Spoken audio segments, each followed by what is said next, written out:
Hello? Hello? Okay, hello. All right, hi, how are you? Fine, Bradley. Sorted in last week meeting. Actually, I was going through some college full-time work, so I couldn't manage to join. Okay. Yeah, that's the thing going on. And right now, this week I couldn't work on because I have exams going on right now, my college exam. So I stopped a little bit for the preparation for 1 week. Maybe from next week I will resume my work. And whatever the update I have given in the Slack, that's the only thing. I just talked with Mayuk, had a meeting with him. All right. I explained about what are the right now situations going on. Right now I was working on the actually SAM model, Bradley. It's a large model. So the RAM axis was around 80 GPU, 80 GB, not 8 GB, 80 GPU, 80 GB. And right now A100 has only support of 48 GB. So I was thinking to add a multi-GPU support for this thing, which could work fine. So right now I was working on that feature, multi-GPU support, and I was integrating WN biases library. Just a minute, I'll show you. So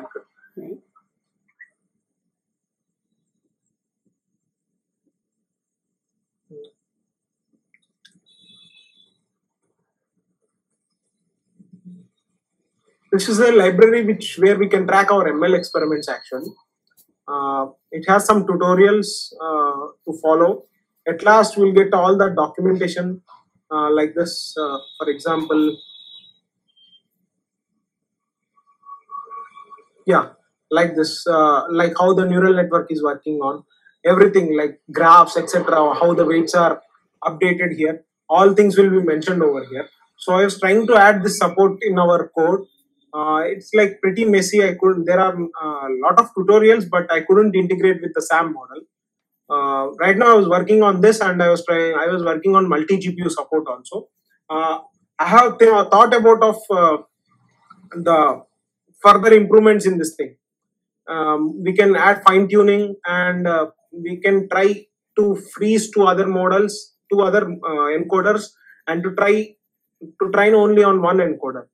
So that's the thing in my mind. I will try to create a documentation for all this for further improvements and etc. Right now, I was working on this bug to add this support in WNB support in SAM model, and parallelly I was working on multi-GPU support also. So our model can be trained not only one GPU, it could be trained on multiple GPUs. The work can be distributed like around this all GPUs. If we have 5 GPUs, the work will be split on all these 5 GPUs. So it can be easily trained.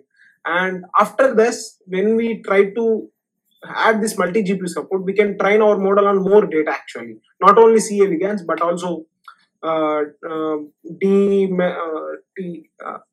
are some, I'm not getting D mechano. Drosophila, yes. Yeah, sorry. That model and other models, whatever the data we have on cell tracking challenge dataset, we can directly take them and train our model on that. So it could work so fine, and it could be used to any. It could be used to try to segment any kind of cell, not only CLENs but also another thing also. But before that, we need to add this multi-GPU support. Right now, I was working on this only. Till now, I never worked on the multi-GPU support. So I was trying to learn it first, and I will implement on the SAM model. These are my update, Bradley. I think I have nothing to show right now, but maybe by next couple of weeks, I will show it to you. And that's the results which I have shared in the group actually. Okay. Let me show to here these people also. Yeah.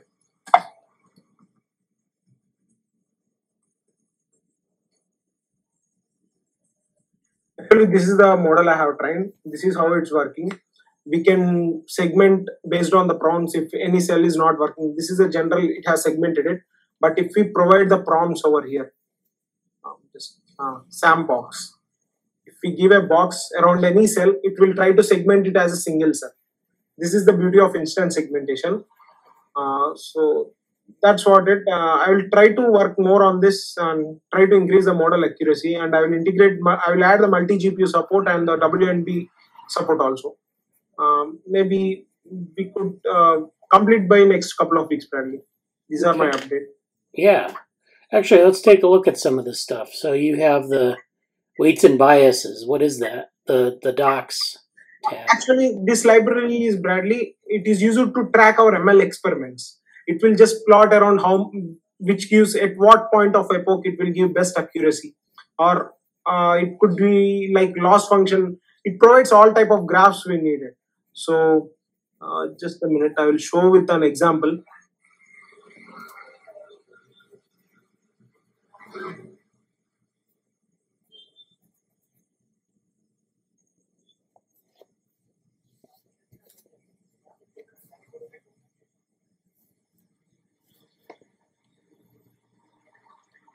It is morely used for the visualization of predictions. If you see, here is the data set of images actually. You can see in this picture, there are multiple images of it. For this guess and the truth, etc. will be given actually. According to that, we will get different type of all things of tracking, how our experiment is going on, how accuracy is going on, loss functions. You mentioned me like adding more loss functions, graphs, etc. So I am using this library to track all these experiments. By using couple of lines, we can track our model accuracy, loss function, and at what learning rate it is giving best accuracy, and hyperparametric tuning, etc. It is mainly used for track our own ML experiments actually. All right. Yeah, it looks like a good resource. I had not seen that before. So, I mean, that's obviously the docs, but like, yeah. Okay, I will share over to you. This could be used for any ML models. We can track our experiment just by giving input to it. So I'm trying to add this support to SAM model and multi-GPU support also. Multi-GPU support means Bradley, as SAM has 375 million parameters. It's large, huge model. Right now, DevoWorm was 90 million parameters. It has no problem with. But it is when it has increased to 375 million parameters, it needs more RAM actually, around 80 GB RAM. Right now, whatever GPU we are using is A100 GPU. It has only support of RAM of 48 GB. So to train the model more efficiently, we are adding this multi-GPU support. So work could be distributed around 2 GPUs or 3 GPUs. How many GPUs we have? If someone has more GPUs access, they want to train their data set with our model. So when they can just give the data set and they can train. So that would be useful. That's what I'm working on. Yeah. I will share this weight biases in the Slack. Yeah. Over here. Yeah, you can share it there. And then the other thing was this demo you were showing. Could you go back to that? Okay. Little interface. Hello? Yeah. The other thing was the demo that you had. So could you share your screen demo. again? Yeah, I'd like to see that.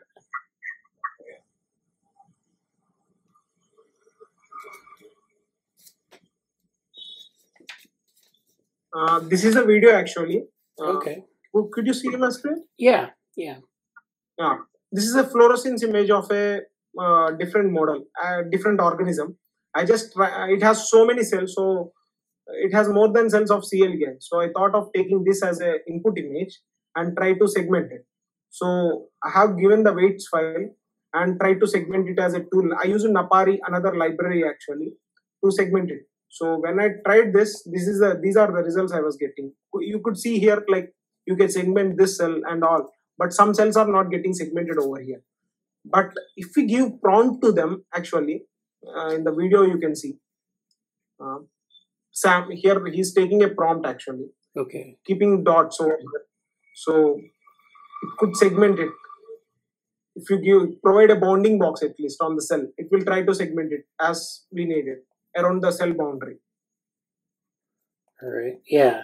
And then so you have the box, which is the bounding box approach. Then you have the mask, which is like a mask of like a more refined bounding box. If some cells are missing, I mean, when we are trying to segment, if some cells are missing, we could just give a bounding box and it will segment that part also, missing parts also. Yeah. And this could be used for data annotation tool for cells. And we can directly segment cells and track the live cell also. Right now, there is no support for tracking live cells and segmenting them. But if we try to train the model on the video data, it could be useful actually for tracking live cells and segmenting them, etc. Yeah. And so then the prompt is the labels that you have for the cells, like it's text data basically. You're attaching to the cells, and then you're using that. So yeah, exactly, the labels. Exactly. Yeah, yeah, I like that they're using that as a prompt. I mean, does it kind of work like a? So you could put any label in there. You could put any say the labels, and you'd have to sort of match them to a position, or how would that work? We need to create a bounding box around the cell. It will directly segment it. Okay. And we can not only give prompt as bounding box, but also points. I mean, if you just keep a point on this cell, actually, it will segment that cell directly. And you need to eliminate the negative region over here, the background. So it will try to segment only that single cell. For example, at this point of time, you could see he will keep a dot. I mean, I have kept a dot over here. See, it has been segmented singly. This is a single cell and this is a single cell. We can differentiate it, but machines can't differentiate it, right? So that is the reason we are trying to give a prompt so machine could understand this one and these two cells are completely different. Right. Yeah, that's... So, I mean, the reason I asked about the prompts, or at least the labels, is because we have there's a nomenclature for the cells in C. elegans, and there are different nomenclatures for different, like, embryos, but also you have, different types of data, like what's inside the cell. So, for example, if you want to say these cells express this gene, you can, maybe find like a GFP signal, which is like an intensity, and you could train the model on that and then match it to these cell identities, and then use that in another, like, if I were to take another sample or another type of image, I could say these cells are identified as according to the lineage analysis, we can track them. Yeah, we could add that support, but it requires a lot of computation actually. I mean, we don't have the GPUs. This GPUs only I took from my university and tried to train the model. If we have the better GPU support, we could definitely add that support. It's easy only, but we need to train the model. As the model is so big, I couldn't train. Anyways, Bradley, those are my updates. By next couple of weeks, I will try to create documentation. I'm working on the paper also. Due to this bug, so I couldn't work more. And exams are going on right now. Within weeks, I will just update completely. Yeah. Well, that sounds good. Yeah. Looks like you're on track here. I have updated the whole thing to Mayuk. He was tracking all of these things. Actually, we had a meeting yesterday. There is a bug I was caught with. He helped me out with that. Okay. And the bug was like to access this GPU issues only. The model is so big, so I was having the problem. So he came and tried to split the work, and there are a lot of things he cleared out while he was left the meeting. Yeah. Yeah, that's the complete my update. Thank you. Oh, great. Thank you. Yeah, it's great. Any questions for Mayuk? If people have questions, I don't know. Well, so welcome Jesse and Luke and Susan. It's Lucas, I guess. Yeah. Hey, thanks. Good to be here. Yeah, good to be.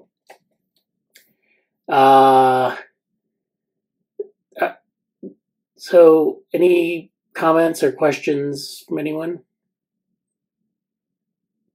So, yeah, I've heard from Himanshu. He's probably going to give an update next week.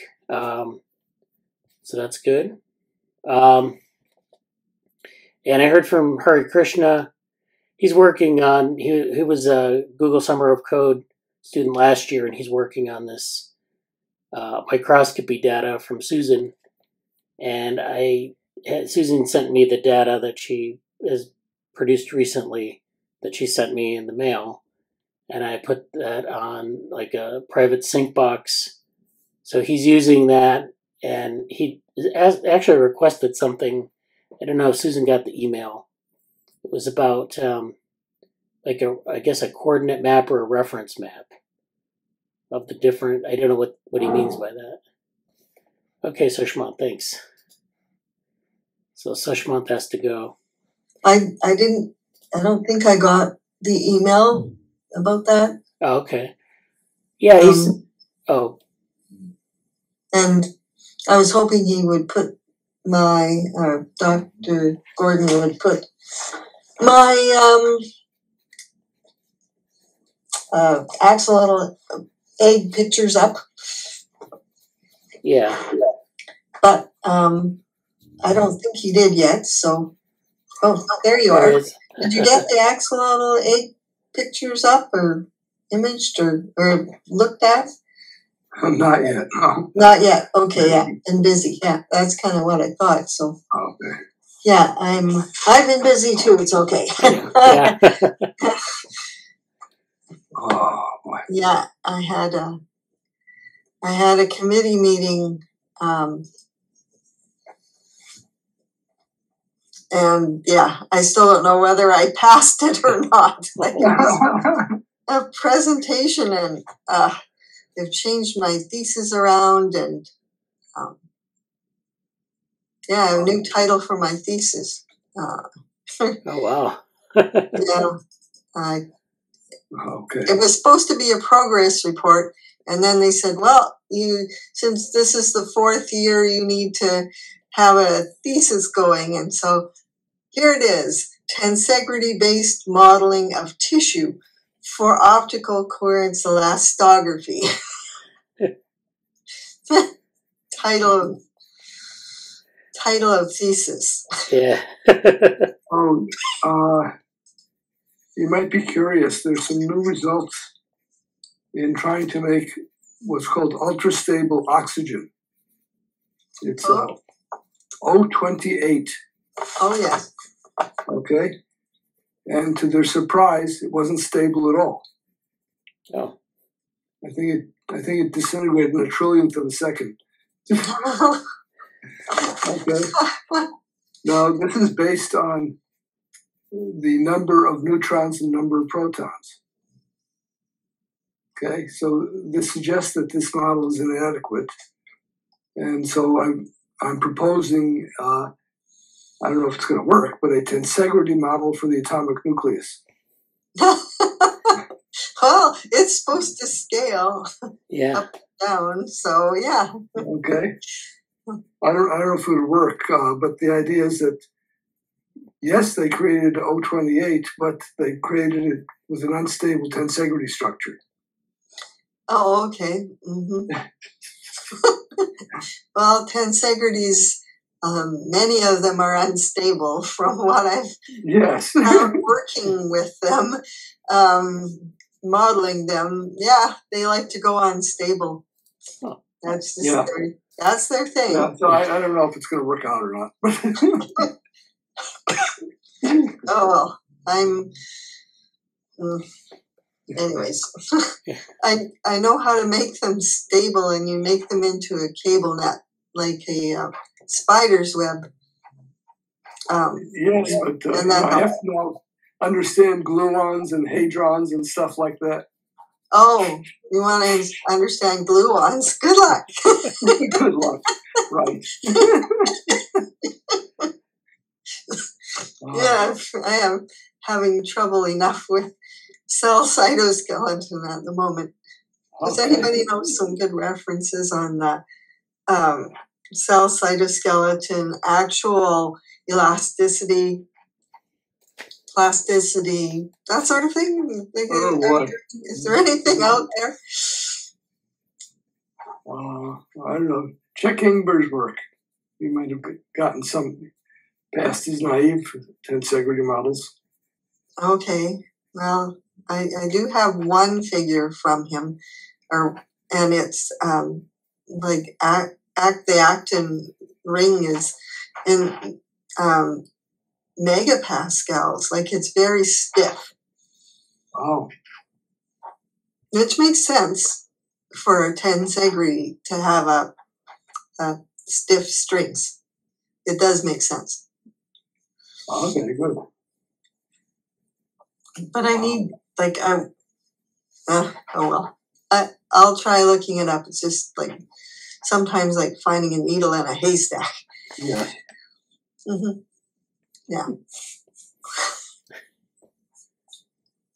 Oh.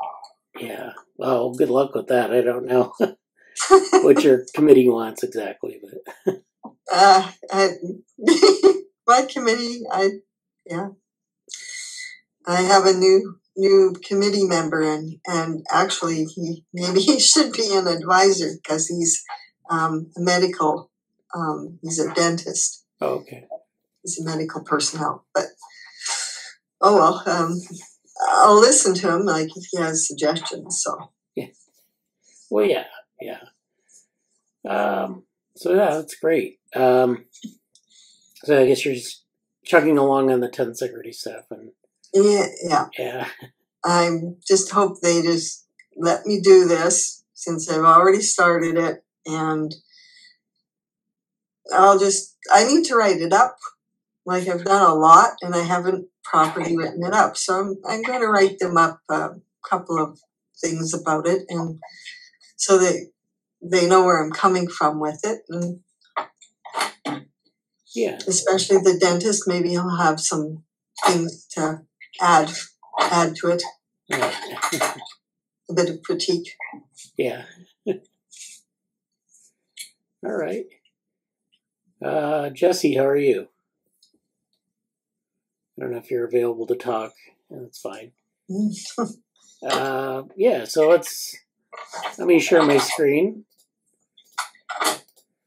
So, found a couple of interesting papers this week. The first one is on, and I know that Morgan's not here. He likes this sort of thing, especially. But this might be very interesting to people. On a lot of the stuff we're doing we're talking about embryoids and gastruloids and these different types of cell models where they're trying to differentiate cells in a three-dimensional culture or a two-dimensional culture. And so we start with stem cells, and we get a bunch of differentiated cells that resemble something in like an organoid or a gastruloid or an embryoid. And so this is a nice review that came out recently in Current Opinion in Genetics and Development. So this is on the ever-growing world of gastruloids. So this is one of the subsets of organoids, autogenous models of mammalian embryogenesis. So this is mammalian tissues, mammalian development. So that's where a lot of this activity is going on in this area. I'm not sure if they've built an embryoid of C. elegans. I don't think they really need to, because I think we know kind of how those we have that sort of deterministic development. But in mammals, we get a lot of chemical signals and different ways that cells differentiate. So this is why this is so interesting. So in the abstract, it reads, during early development, extrinsic cues, which are these chemical signals and other signaling between cells, prompt a collection of pluripotent cells, which are cells that can transition to many different fates, depending on the signals that it's exposed to, or because of intrinsic cues like gene expression, to begin the extensive process of cellular differentiation that gives rise to all tissues in the mammalian embryo. And that's a process known as gastrulation. So that's why they call these gastruloids, because they're trying to approximate gastrulation and not necessarily just general embryogenesis. Like we have, for example, neural organoids, which approximate things in the brain. You want to differentiate tissues in the brain, or other types of things like that. Advances in stem cell biology have resulted in the generation of stem cell-based in vitro models. So they're doing this in a culture. And so this is where we start with stem cells, we put it into a medium, and we get these different cell types. And the cell types they exist in this, this association with each other, so that they form something that resembles a complex tissue or a set of tissues. Gastruloids and subsequent gastruloid-based models are tractable, scalable, and more accessible than mammalian embryos. So you can use these kind of models to sort of approximate a mammalian embryo, but they're also much more easy to work with for medical applications. So a lot of applications of organoids and gastruloids in particular have been used to look at early development or, the precursors of different diseases and things like that. As such, they've opened an unprecedented avenue for modeling in vitro self-organization, which is, of course, the self-organization or self-assembly that we see in the formation of tissues, patterning, and fate specification. This review focuses on discussing the recent advances of this rapidly moving research area. And so basically there's this underlying signal hierarchy that we need to understand. How do you get cells sort of differentiating? Is it just random, or is there like a signaling hierarchy within the tissues themselves or within the cells? So, we can understand that with these models because we can measure things in the model, once as it's forming or after it's formed. Sometimes you have to do it after the fact, which is not as easy to extract data from, but sometimes you can do it sort of dynamically. So you can measure things as the cells are in the process of differentiating. We highlight the exciting potential of these models and where the field might be headed. So they talk about, this is a nice figure 1, or table 1 actually. This is a summary of the main difference between 2D and 3D gastruloids. So I said that we do things with 3D gastruloids, but we can also do things with 2D gastruloids. And the difference, of course, is that you have cell culture, two-dimensional cell culture being like a flat surface. You might have a couple of layers of cells where the cells expand on a two-dimensional plate and they can kind of stack on top of one another, but they don't really have any depth. So you can look across the tissue and see patterns, and these are easier to culture, but there's, they don't give you any real depth or geometry of any type. I mean, they give you geometry in 2 dimensions, but not 3 dimensions. So in a 2-dimensional gastruloid, the shape is fixed, but the sizes can vary. In 3D gastruloids, the sizes can vary, but the shape is variable. So you can have, for example, in 2D gastruloids, it kind of expands from the center of the plate out to the edge of the plate. And you can have different geometries around that fixed point, assuming you've plated in the middle of the plate. That's the way they usually do it. In 3D gastruloids, you get this 3-dimensional volume where it starts to form different shapes, like, different tentacles and things like that. I don't know what the terminology is for gastruloid morphology, but basically it looks something like this, where you have almost like it almost looks like a comma period C. elegans embryo, where you have this tail coming out.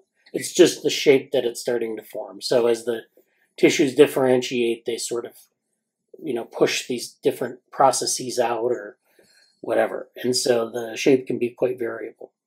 And they have some references here for the shape and geometry of these gastruloids here. So I can, I'll make this paper available. You can look these references up. Notice that a lot of these dates are post-2010. So this is a young field. This is not they've not been doing this for very long. So maybe 15 years at best, maybe not even that long. So this is an emerging field. It's not something that there's a lot of territory here to cover, and people are still figuring out different methods. The second thing are cell types formed. So we can form different cell types from our gastruloid. We're not guaranteed any cell types at all, so we have to have the right culture conditions, actually the right surface conditions in the culture, but also the medium. Now the surface can be patterned. It can be there could be a scaffold, like in the 3D gastruloid example. You might have like a circular scaffold that you might have the cells plated on, and that can take the shape of some sort of bowl structure or a spherical structure. So if you're trying to engineer a tissue, you might try to build it around a spherical structure, and then the cells will differentiate and form this gastruloid, and then eventually maybe form the precursor of some sort of bladder or something, you know. So that's the idea. So you can actually get different cell types just by introducing geometry. But in 2D gastruloids, it's interesting that you get both embryonic cells, so cells that are known to be specifically embryonic, and you get cells that are extra embryonic, which means that they're beyond sort of what we expect out of an embryonic culture or an embryonic sample. In 3D gastruloids, we can be more specific. We only get embryonic cells, and I don't know the reason for that necessarily. It could be because you have that geometry, that 3D geometry. It's not clear. The references are here. Initial cell number, in 2D gastruloids you get several thousand, and that's because you have that flat surface where you might have a 2 or 3 cell layer, one on top of the other. So you're limited in terms of the size that you can have, basically by your plate diameter and your, maybe 2 or 3 layers of cells in that space. And that's, again, that geometry is responsible for that. Then we go to signaling gradients.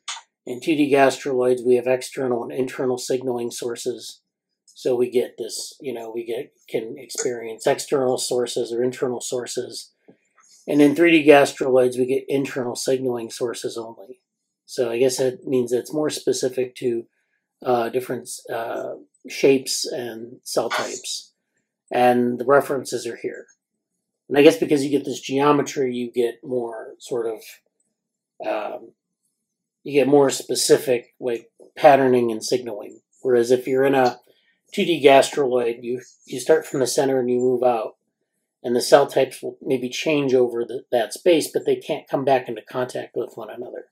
So they're sort of isolated out away from one another sometimes.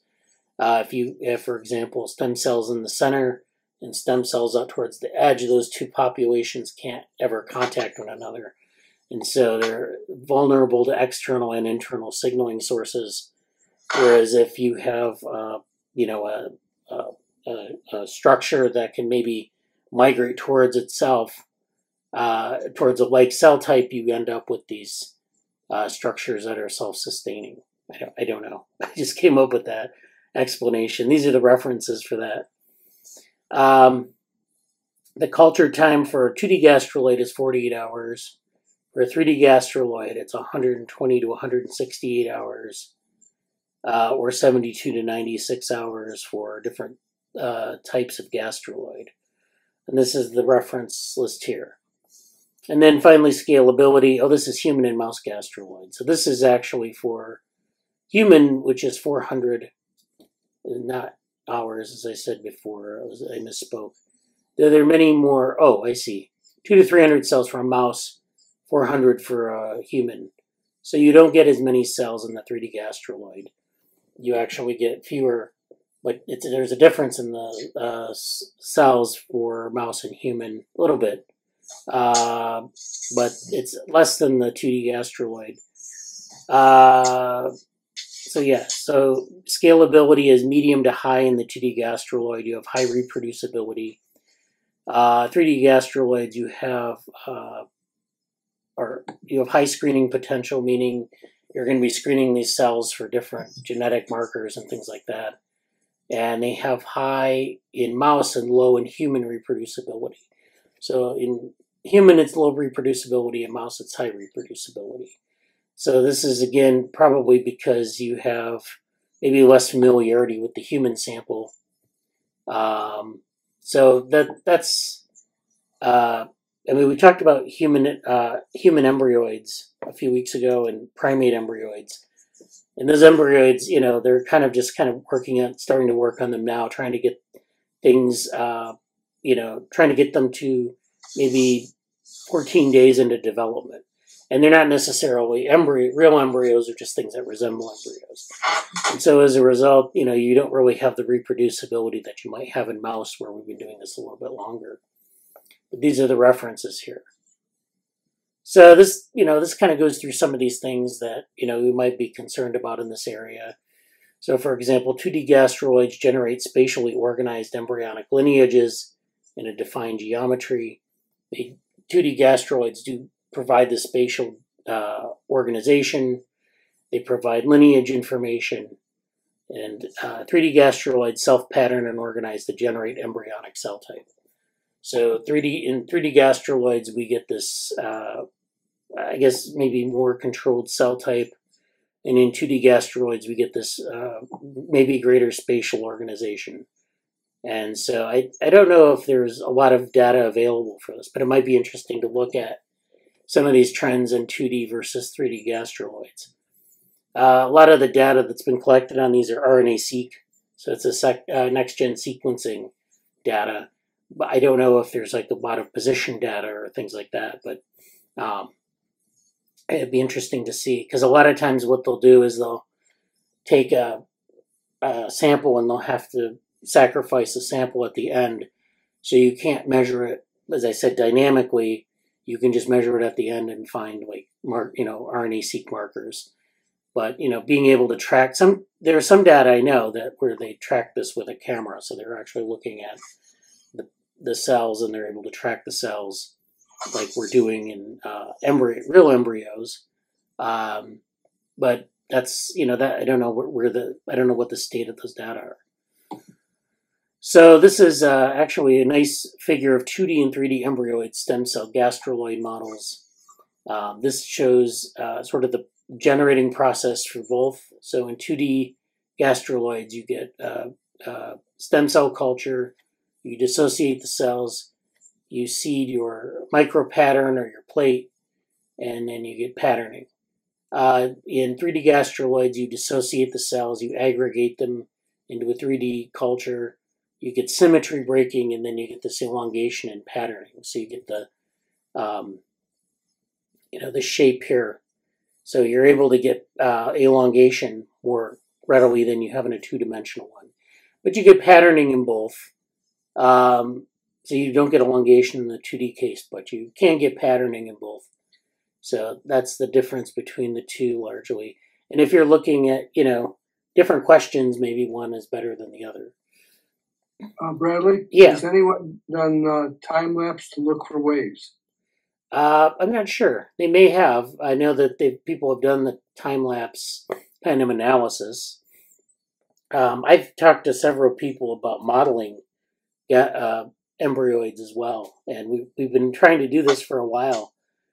This conversation keeps coming up, and the thing is, like, you can probably, it would be a good, like the 3D gastruloids, I think especially, would be a good model for looking at waves.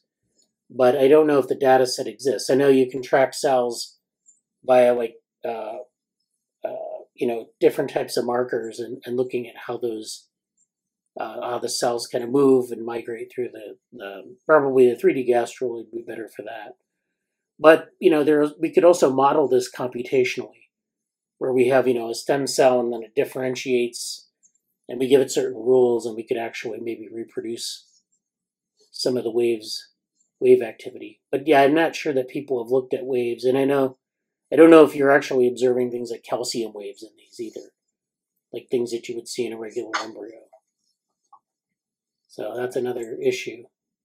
Calcium waves might go along with the cell contraction.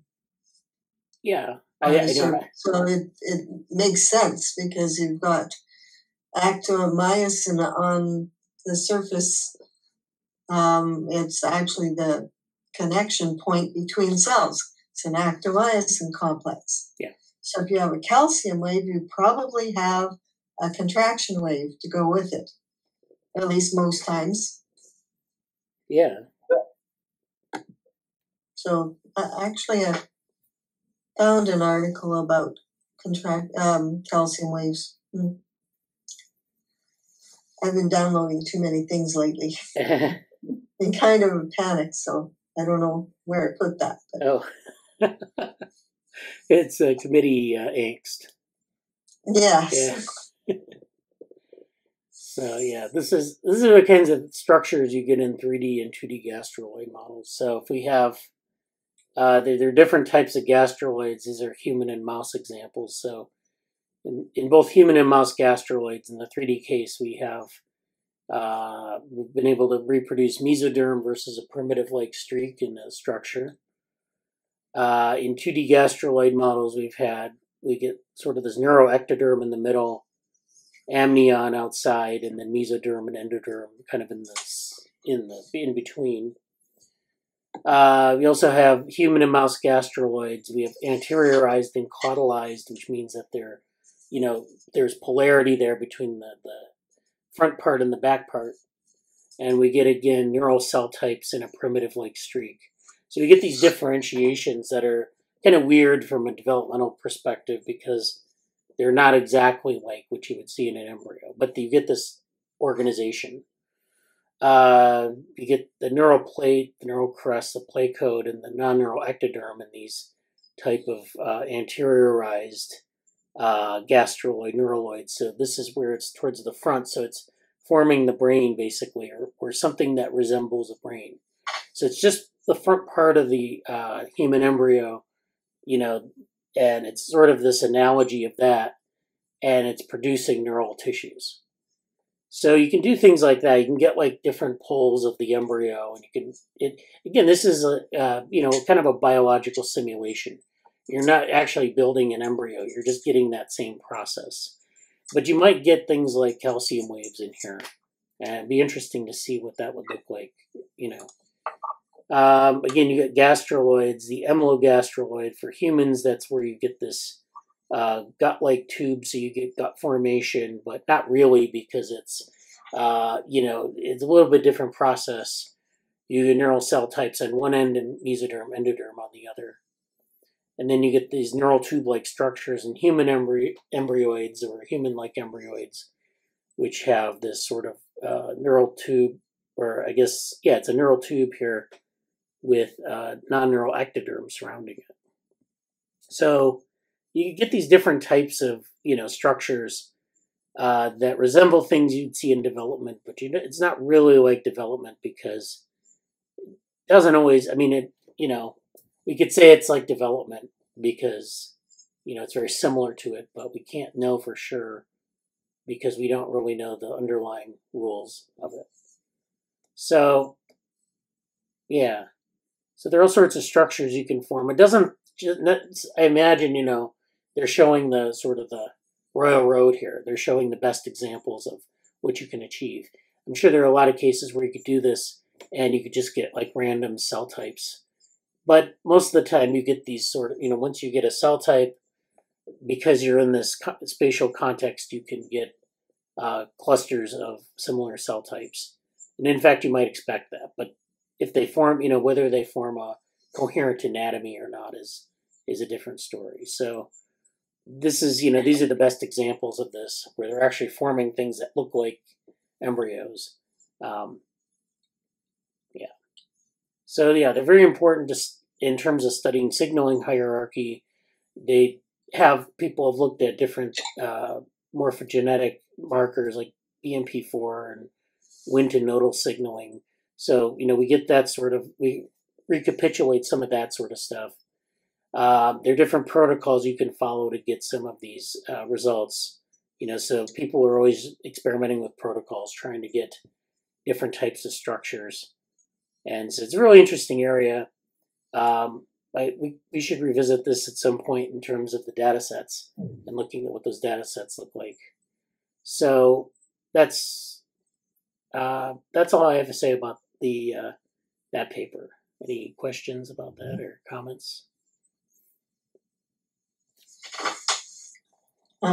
Interesting paper.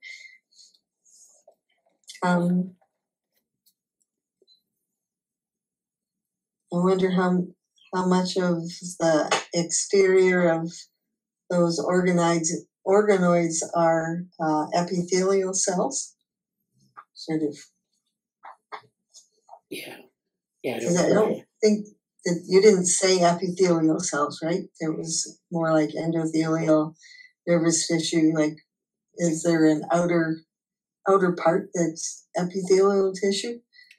I didn't see that. I don't know. Yeah, I think they're showing like just examples here of different. I don't see anything on the outside here, but there are cells on the outside, so yeah. Anyway. Yeah. Well, anyways, yeah. All right.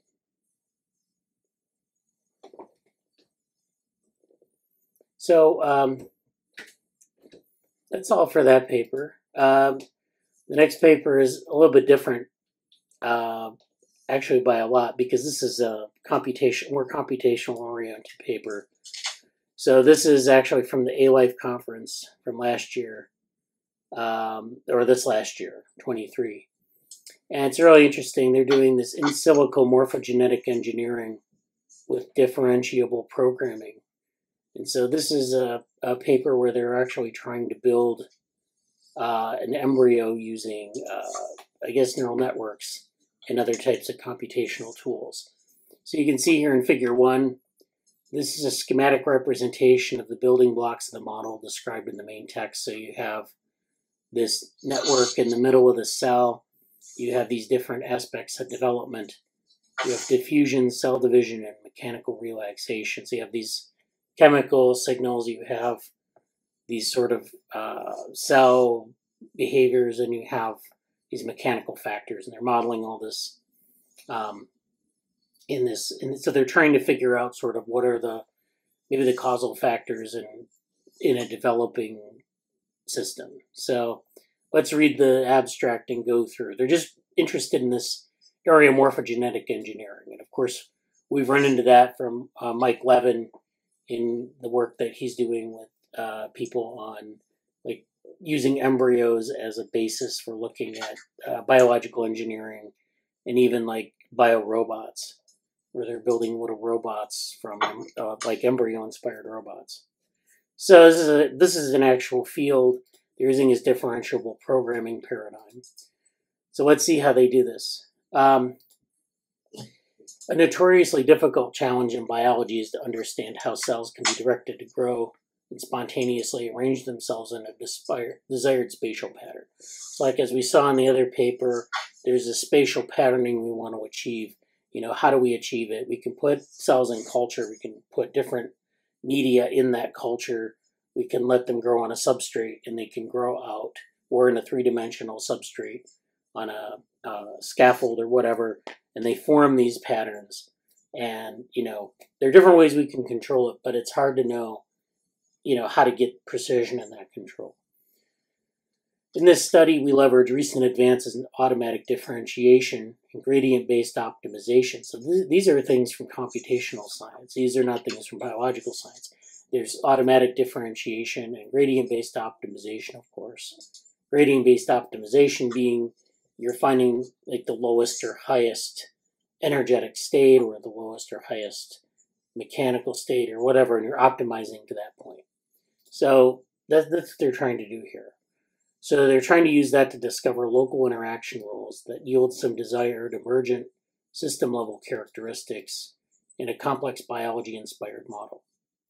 We consider a model where cell-to-cell interactions are mediated by physical processes such as morphogen diffusion, cell adhesion, and mechanical stress.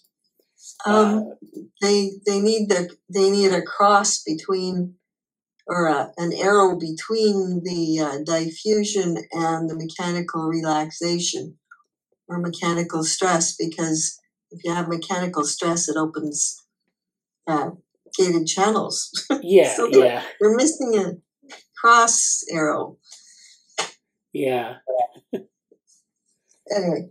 Yeah, well, these are pretty complex processes. So chemical diffusion itself is complex, and mechanical aspects are complex, as we've seen. And then the division probability is a bit, I guess that's probably the easiest part.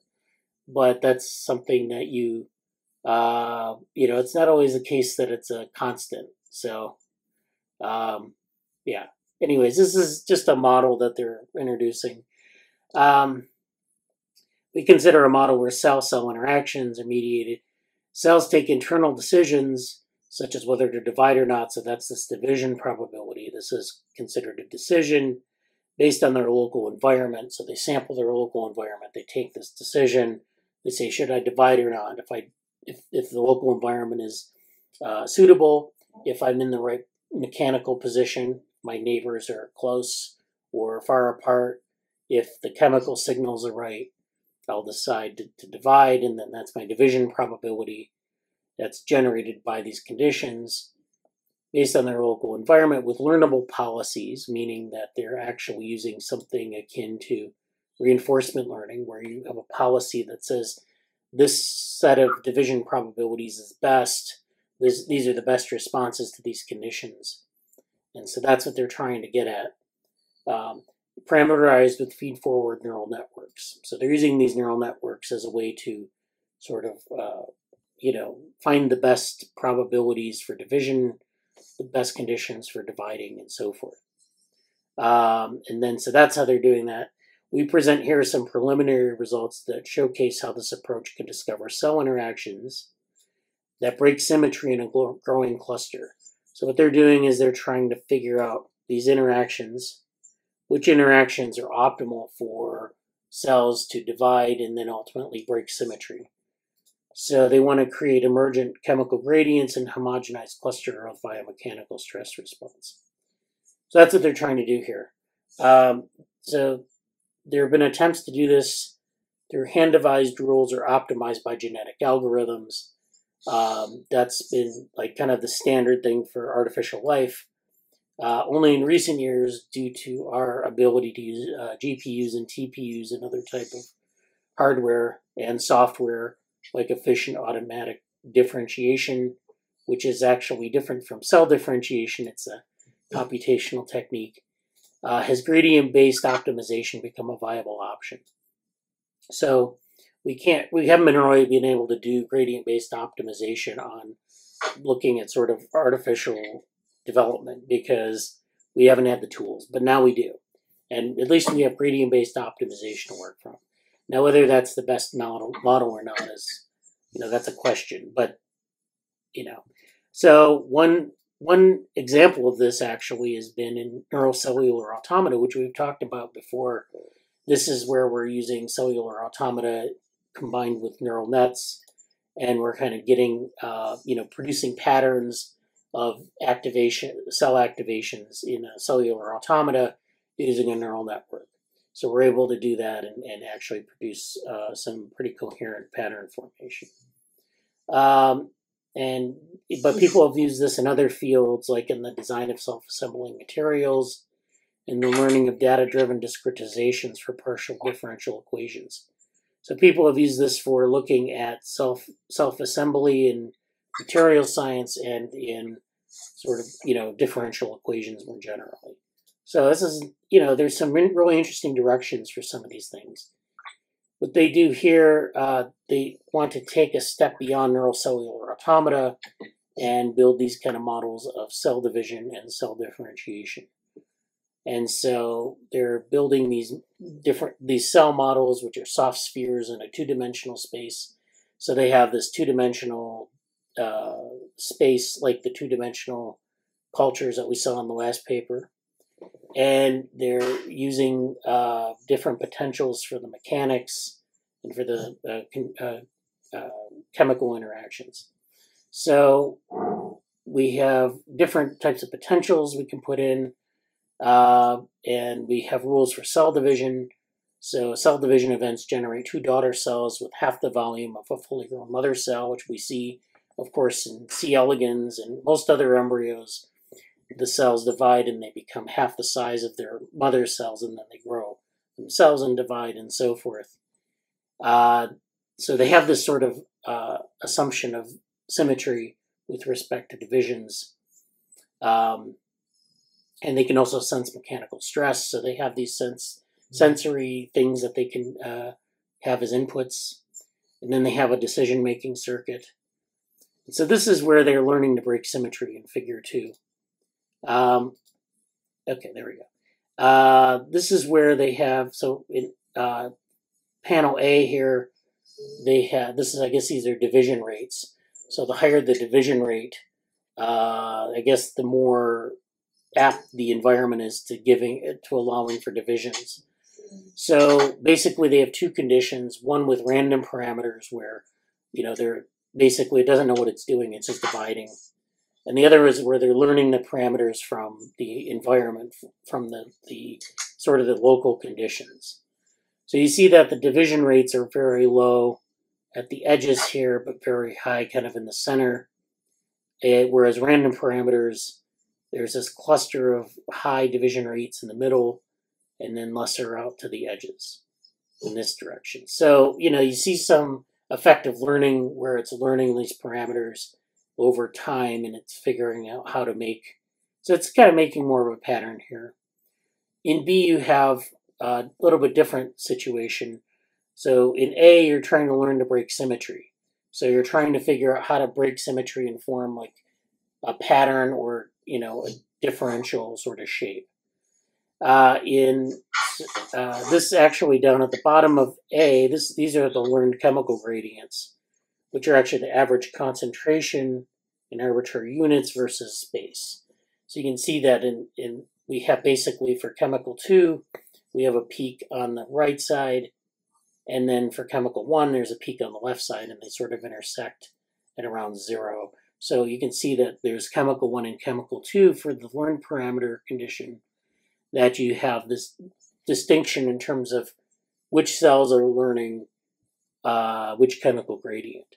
So the cells down here are learning chemical gradient 1, and the cells up here are learning chemical gradient 2. And so you expect to see, if you're going to have like some sort of spatial differentiation, that these chemical gradients will be learned differentially in different cells. Or maybe there's some overlap, but it's going to eventually lead to some sort of boundary formation or differential cell types. In B, we have random parameters and learned parameters for homogeneous growth regulation via mechanical stress. So in A, you're trying to learn to break symmetry. In B, we're looking more at sort of growth regulation that's homogeneous throughout the population of cells. And this is using mechanical stress as an input. So this, again, on the left, you have random parameters. On the right, you have learned parameters. Now, it's interesting that with random parameters, the division rates are higher in the middle and then fall off towards the edge. And we might expect that if we're just dealing with mechanical parameters, because these cells in the middle are packed in more tightly, and so they're experiencing more mechanical stress, and so they may be dividing more, which is, it's fine, but we expect that from the random condition.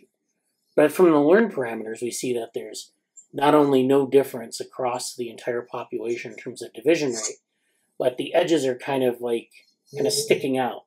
And so they're actually learning maybe that, what the chemical stresses should be, and what this, you're kind of maybe getting a little bit more structure, or you're getting exploration.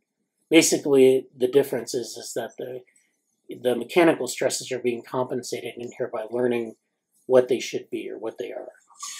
And then with respect to stresses, we have this, I guess this is in pascals, or I don't know what the actual units are here for stress, but we have 0 to negative 250. And so, again, in the middle, you have this high negative stress, and at the outer edge, you have a neutral stress. And it's basically the same for random parameters versus learned parameters. Although learned parameters, you have a little bit more homogeneity in terms of stress. So, again, it's learning about what the stresses are, about what different things are, mechanical parameters, and it's being reflected in the division rates, which vary quite a bit between the learned and random case. So they're able to train this internal model for each cell.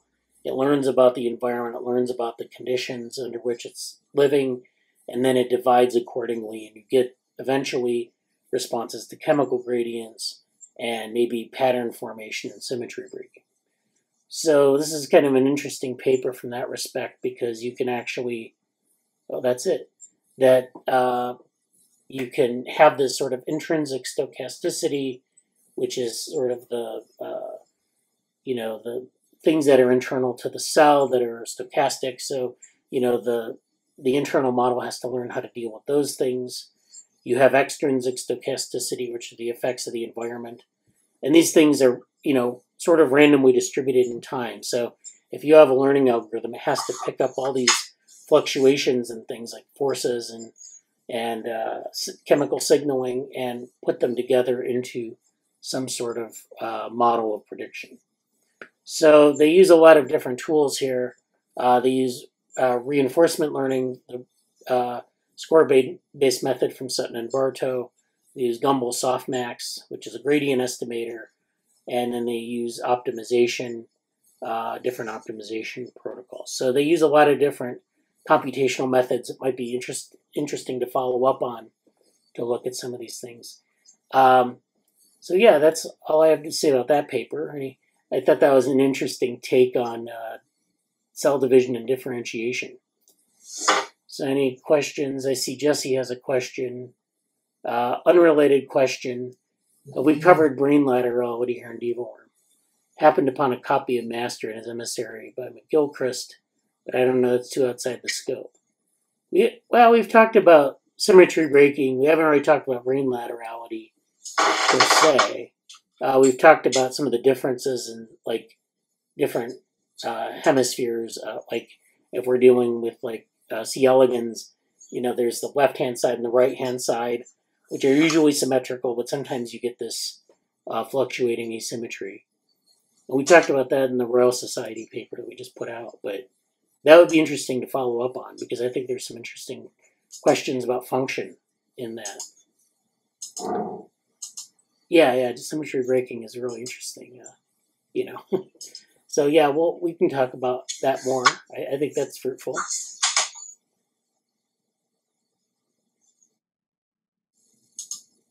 Susan, you were going to say something? No, I'm just trying to follow along here. I don't know how much I need to get into the background of other modeling for what I'm doing. Yeah. But this does look like another modeling set. So my advisor is very into math modeling. So if I mentioned it to him, he might want me to do a whole thing on it. I'm not sure. Yeah, the stuff like this, like reinforcement learning and some of these other optimization techniques, are a whole different can of worms. Optimization, of course, is generally useful in engineering, so that might be something to focus on. Just because there are different optimization methods you could use for, say, like tensegrity, and those would be pretty useful, I think. But they're basically just trying to optimize here. They're just using different methods to get there. So. Okay. Well, I should have a look at the paper. So. Yeah. Thank you. All right. Yeah. No problem. All right. So, anything else before we go?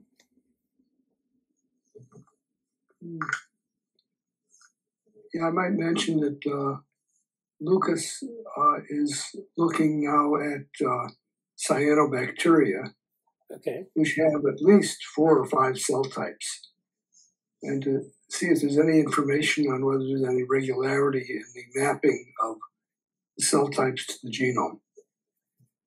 Yeah. Has he run across any open data sets or things that he can use to look at? I don't think we have anything yet, but there, cell types, classically, there's the vegetative cells, the heterocysts, the akinites, and sometimes terminal cells. Okay, because these grow in chains very often. Yeah. And apparently, if you look at Google Images cyanobacteria differentiation, apparently there's some other cell types like homogonia. Yeah. Okay, so we need I think the place to start is by making a catalog of cell types and then seeing if there's any papers on that would help us locate cell type specific genes onto the genome. Okay, so it's sort of asking whether or not the mapping that we tried for the differentiation code has anything similar happening in prokaryotes. Yeah. Okay, so I'd say we're at the very beginning stage. You might want to join this, Bradley. Yeah, it sounds like something I'd be interested in. Has he been? Yeah, so he's been talking about that. Yeah, we're supposed to do a proposal. He wants to do the OpenWorm studentship, and he's going to produce a outline of what he wants to do. I don't know if that would be suitable for that, but it would be interesting. I don't know. Okay, anyway, I just sent him a note about going to the Google Images as a starting point. Yeah, because we've been working with diatoms, and that's like a nice simple system where you have like, very simple morphology. This would be kind of like in between sort of differentiation and some of the stuff we're doing with diatoms. Well, diatoms are sort of the extreme of single cell morphogenesis. Right. So here's a reference on restricted cellular differentiation in cyanobacterial filaments. This is something that Dick was talking about in the meeting. This is a paper from PNAS by Enrique Flores from 2012. It talks about differentiation, a model of differentiation and restricted differentiation in cyanobacteria. So here you can see the filaments of a cyanobacteria, and it's this long chain. This is like what we see in the Basilaria diatom that we work with. So you have this long chain of cells that are connected here. This is N. punctiform. So this is a species of cyanobacteria. Punctiform means it's punctate, or it has like teeth. They look like little teeth lined up. So these are photosynthetic vegetative cells. So these are plant-like cells. They perform photosynthesis, and they're lined up from end to end. So we can look at this under a microscope. We can also build a model here. And so the model is one where we're assembling things from two cells that divide. So we have this chain here. We start at the beginning of our sequence with this chain. We have cell A and cell B. Cell A and cell B come into contact here. Cell A and cell B divide so that you have A prime and A prime prime. B divide so that you have B prime and B prime prime. This is cell division number 1. Cell division number 1 then continues down in time. And then cell division number 1 serves as the basis for cell division number 2, which is where A prime and A prime prime divide into A prime 1 and A prime 2, and A prime prime 1 into A prime prime 2. And the same holds true with B, as it divides from 2 to 4 cells. So you see we get this lineage tree where we start off with 2 cells in the middle of this chain, and they expand in terms of their size. So as they divide, they expand widthwise and starts to form this chain. So the chain elongates as cells divide. So if we go back up to the top of the paper, we see why this is important. So in a cyanobacterial filament, the heterocysts differentiate from some vegetative cells in response to nitrogen deficiency. In cyanobacteria of the genera Anabaena or Nostoc, and I think we're dealing with Nostoc here, heterocysts form intercalary along the filament, producing a non-random pattern of one heterocyst to approximately 10 to 15 vegetative cells. So we have a heterocyst that divides into these vegetative cells. However, can any cell in a filament differentiate into a heterocyst? In another PNAS paper, Risser et al., which is this reference 5, present evidence consistent with the idea that, at a given time, only some cells in the filament have the capacity to differentiate. So not every cell in the filament that we saw there can differentiate, only some of them. And so investigating this species Nostoc punctiform, a filament of cyanobacteria capable of producing the 4 different cell types described earlier, which they describe above. So there are different cells here that do different functions. So in this model, with our lineage here of these different cells, they have different components. So they have different regulators that are involved in different functions. So we get this HEDR, which is a heterocyst differentiation regulator. that appears to be a transcription factor. They get induced after nitrogen deprivation. This produces an amplification loop of gene expression. So you get this factor that gets expressed in some cells, and they end up dividing, and then some of those cells are inheriting this factor. So there are these two genes, the PET-S and het-N gene. These encode polypeptides containing a conserved amino acid sequence that inhibits heterocyst differentiation. A PET-S-derived peptide produced by some cells early in differentiation and a het-N or het-N-related compound produced by mature heterocytes inhibit the differentiation of nearby cells in a process that can be described as lateral inhibition. So this is something that we know from neural modeling, which is where cells can inhibit their neighbors to not be active, and it refines, in that case, the processing of sensory information. But in this case, it's actually inhibiting gene expression in its neighboring cells. So this process of lateral inhibition likely involves an interaction with het-R. So this is why we have the differentiation of some cell or cells from some cells in that chain over others. All right. Yeah, loop me in on that. That'd be great. Okay, why don't you send Lucas a note and say you're interested in helping? Okay, that sounds good, yeah. Have a look at that Google Images Cyanobacterial differentiation page. Okay, that sounds good. All right. Any other things before we go, or? All right. Well, thanks for meeting. Have a good week. Okay, thanks a lot. Bye. Thanks. Okay, bye. Bye. Now I'd like to talk about a few issues that came up in our discussion of gastruloids.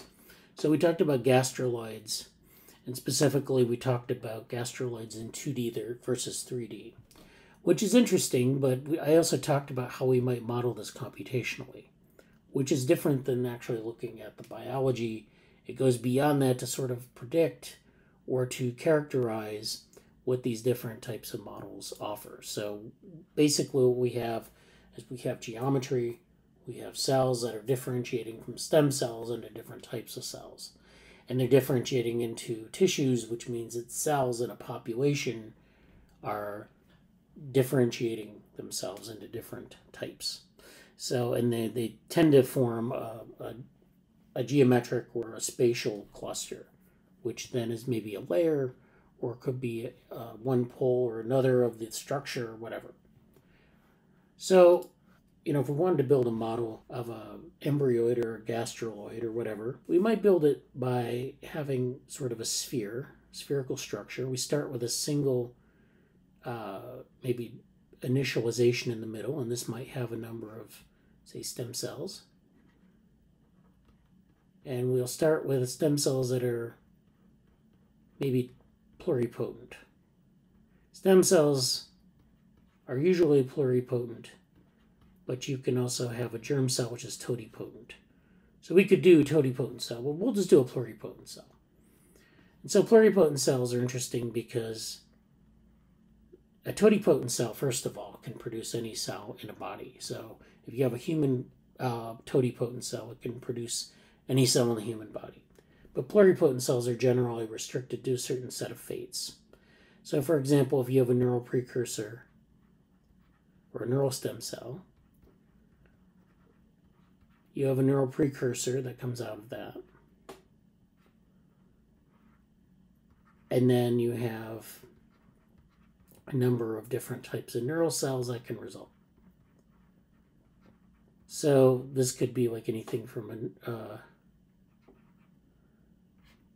like a regular like motor neuron to like some sort of, any sort of other neuron, generic neuron. I'm not going to get too much into this. You might have a glial cell or some other type of cell, like an astrocyte, or maybe well, you can't really have muscle from that. The point is that you have a number of cells. This neural stem cell is restricted in terms of the fates that it can achieve. So it can achieve a precursor status, which already primes it for maybe one or multiple of these possible fates. But basically, you're restricting your, if you had, say, a totipotent stem cell here, that's a neural stem cell is a subclass of that. Then a neural precursor is a subclass of a neural stem cell. The other possibility is to remain a stem cell or to go down like a cancer pathway or something. And that's, so there are other like outcomes. But the neural precursor then primes it for these different fates. So back to our modeling, we start with a set of stem cells here that are pluripotent. And then those cells divide and we start to get cells coming out like this. So we have a sort of a center point, and then we start to get these cells that emerge. And we can model this in 2 dimensions or 3 dimensions. Right now it looks like I'm in 2 dimensions, but let's suppose that I'm in 3 dimensions. So let's suppose that this is a sphere. I'm going to try to draw a sphere here. I'm not going to do a very good job, but I'm going to draw sort of like a volume. That's pretty good. So this is a volume, which is 3 dimensions. It's a sphere. And the idea is that you're going to get this outward production of cells. And these are computational objects. So you're going from like a center point, a centroid, where there are a number of constituents, to those constituents dividing and migrating out. And they'll eventually migrate out to a certain radius. So we can have that radius and it can equal whatever. And then that radius will determine like sort of the extent of this embryoid. So you'll have, the cells will divide and migrate out. That'll determine the division rate. And then it will also determine the number of cells. So your number of cells will be restricted by the size of the radius, and then the division rate will be restricted by both the number and the radius. So instead of putting this into an equation, we can just simply say that there are 3 parameters of this model. We have the number of cells, the diameter of this, desired diameter of the structure, and then the radius that we're dealing with outward. So actually there's probably another parameter here, which is migration rate. And so migration rate might be, determine how far after division a cell will travel out. So if the cell originates at the centroid, it divides and migrates out. This cell then, that results, the daughter cell divides and results in 2 cells that migrate out further. And so they keep migrating out at a certain rate. They keep dividing at a certain rate. And that is actually where you get your 4 parameters. So this is the kind of model we're dealing with. We can have 4 parameters. We can have the centroid position. We have migration from the centroid position. We have a desired diameter. We have the number of cells that we want to achieve. And we have the radius of the structure. So, actually, I'm sorry, this is the division rate. So this is in time. So this is not only a spatial model, but in time as well. So that's what we're trying to do. The other factor in this, of course, is that these cells change state. And so they're not always stem cells. They eventually become differentiated cells. So our differentiated cells then we need to assign a state to each cell. So this cell can, we can think of this as like a 0 or 1. We can think of this as like a 0 to 1 interval. We can think of this as like a, maybe a state where we have stem-like, neural precursor, neuron, something like that. So we have like these discrete states, but they're actually labels instead of like an extent or a switch. So like, we can either have like a stem cell or a neural cell, or a stem cell or a muscle cell. There's a critical point at which it switches. There's an internal model for each cell that we might describe and get this outcome. we could also have a gradient from 0 to 1. So we could actually use gradient-based methods, which we talked about in the meeting, to decide where, you know, the cell is kind of searching for an optimal state given its position in space. This volume can be heterogeneous with respect to chemical and mechanical factors. So this could be like a chemical gradient here. This could be a chemical gradient here. There's a boundary here, and then the cells that end up here have a stronger incentive or a stronger signal in the 0 to 1 interval to differentiate into a certain type.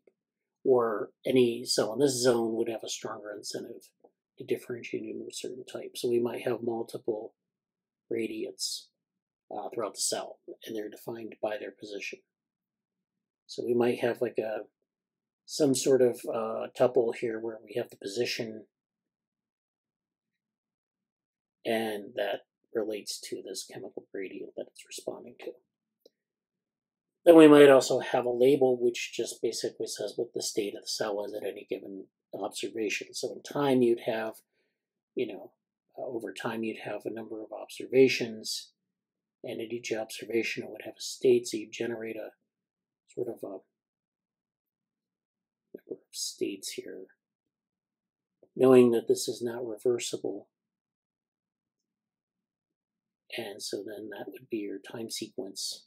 You know, you'd start out with a long period of stemness, and then you get stem-like cells, then you get neural precursors and neurons at the end. So that's another way to do it. That's all discrete modeling. This is continuous modeling. So we can deal with differentiation. We can deal with sort of parameters of that space just in terms of its shape, its extent. The other thing we want to model is electrochemical interactions.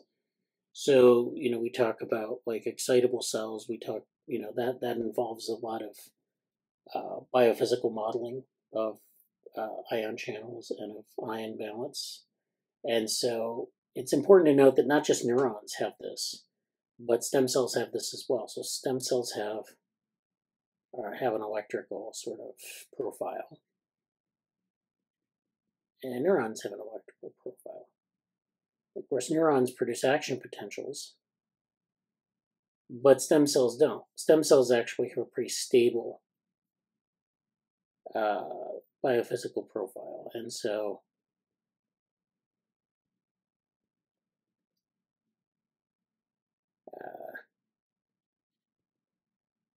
and then we also have a chemical profile, which we need to characterize. What the point of what I'm doing here is just pointing out that we need to have some sort of transition in that sense between stem cells and neurons. So, you know, these cells not only have to have like a discrete state in terms of, or a continuous state in terms of like their sort of a number that we generate or a symbol, but also these other things underneath the hood. And so we need to have a genetic regulatory network. We need to have a model of ion channel balance. And we need to have a model of sort of an internal integration model. And that could be a gene regulatory network. That could be sort of flux balance analysis or whatever. We have a number of ways of doing this. Basically, we want to create an internal model that describes the internal state of the cell. We want to describe a change from the stem cell to the neuron or intermediate cells, which are important because the intermediate cells don't behave in the same way. They might have intermediate phenotypes. They might have intermediate physiological states. They definitely have intermediate gene expression states. So we know that like gene expression or gene regulatory networks can, you know, they're going to be basically the same architecture, same circuitry, but they're turned on and off in different ways. So you can actually tune those to get to these intermediate cells. Sometimes, as we know, it's not just cell-specific genes. Sometimes it's these developmental genes or these developmental factors that get tuned up or tuned down. And as we saw in the paper on Cyanobacteria, sometimes some cells have certain factors in them and some cells don't. or sometimes they inherit factors from the mother cell differentially.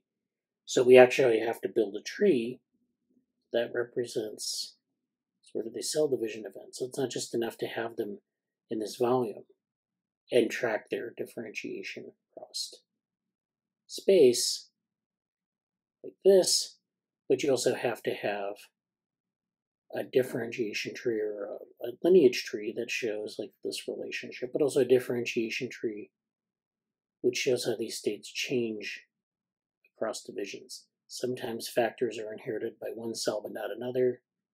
Sometimes there are size differences between two daughter cells. Sometimes these daughter cells will have different fates because their gene expression networks or gene regulatory networks are triggered in different ways. Sometimes that's by location, as we saw in the sphere. Sometimes it's by some of the other activity of the cell. Sometimes it's programmed within the genome itself. And so like in C. elegans, we have this deterministic genotype, or these deterministic cell types. So those are turned on and off by the genome. So there are a lot of different ways these can proceed. And so that's all interesting. The final point I want to mention is in the meeting we talked about how you might have a structure in a three-dimensional embryoid, like we saw in the example here. This structure here where we have different cell types, and we're sort of recapitulating parts of the organism. So we're recapitulating sort of the anterior end or the tail end of an organism. And we're able to sort of, by doing so, we can get these different cell types that you see there. They're not really like a real embryo, but in this case, it's a gastruloid. So we're interested in sort of the gastrulation aspect of it. We're interested in like that part of the gastrulated embryo. So, but notice that we have these different cell types that mimic that state, but we don't necessarily have identical organization. And so the question is do we have things like calcium waves or other types of waves that serve as organizing principles? So let's take a structure here from a 3D. We'll say it's a 3D embryo, just for the sake of argument.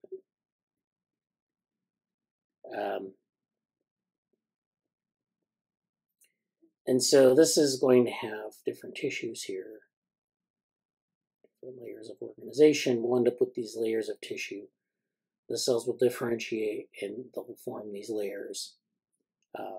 They could form clusters, but in a lot of cases they'll form layers just because that's the way chemical gradients are structured. So we have these layers, and they don't necessarily resemble what we see in a real embryo. They're not as persistent as they would be in a real embryo, but they allow us to do these kind of investigations of, tissue with respect to the underlying genes, or tissue with respect to the formation of, structure in the embryo, things like that. But in this case, we're interested in like cells here, and cells here, and cells here.